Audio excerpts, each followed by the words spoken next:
from Las Vegas. Fox 5 News This Morning starts right now.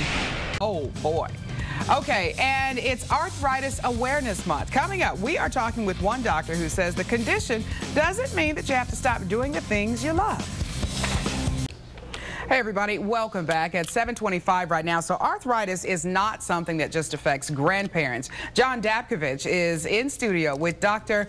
Parminder Kang with more on how arthritis does not have to stop you from doing the things you love. John? Yeah, Monica, May is Arthritis Awareness Month. Dr. Kang is here with some tips on how to stay healthy. Good morning, doctor. Thanks for being with us. Thanks for having me. So I want to talk about perhaps a misconception that arthritis is just for older people. Actually, a lot of younger folks can get it as well, right? Yeah, there's a lot of pre-arthritic hip conditions that patients can recognize or people can recognize with having pain in the groin, pain in the knee, and some of those are conditions that can lead up to developing full-blown arthritis. What are the first, is that like the first sign? Perhaps you should go get checked out if you have that pain there?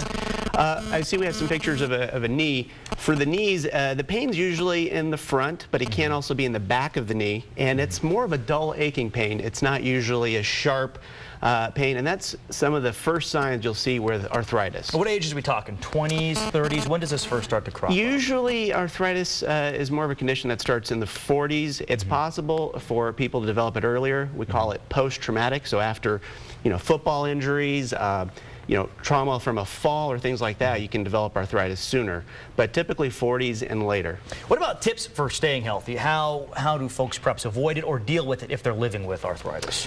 There's a lot of things that people talk about, but really the top 3 or 4 things you can do is to keep your weight down. Being heavy puts a lot of stress on the joints, the hips and the knees. Keeping active, so biking, swimming, low impact exercise is great for both the hips and the knees. And then medications like Tylenol and anti-inflammatories can keep the pain away. Are there things you can do perhaps to maybe not prevent it, but if you start to notice the symptoms, to perhaps push it off a little bit into the future? Same things?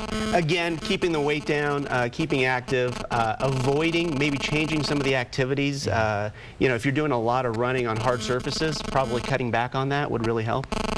All right, doctor, thank you very much. We appreciate it. And as you mentioned, May is Arthritis Awareness Month. So if you're feeling some of these symptoms, perhaps go ahead and get checked out. It couldn't hurt, right? All right, doctor, thank you very much. Thanks for having me. Jason? All right, John, thank you.